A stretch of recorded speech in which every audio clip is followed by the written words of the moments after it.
Ready? Ready.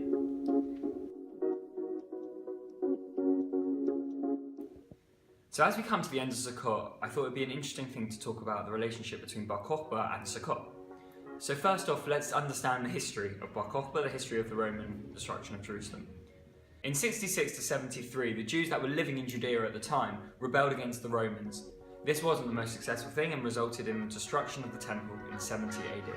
The last few people then died, committed suicide in the story of Masada in 73 AD. After this, Hadrian came to power. And the Jews were so excited because they thought Hadrian was going to be the best leader. He promised them rebuilding of the temple. He seemed to have the Jews' best interests at heart. But Hadrian changes his mind.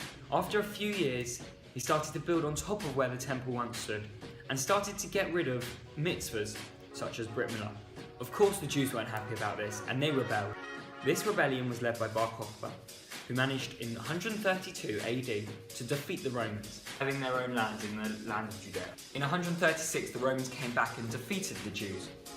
But it is important to remember in those few years, the Jews had independence. One significant thing that happened after the Jews gained independence of Judea in 132 AD was Bar Kochba released a whole series of coins.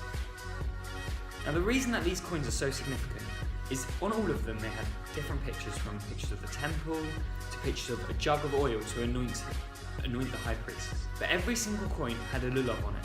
So what's the significance behind the lulav? Well, there are three ideas.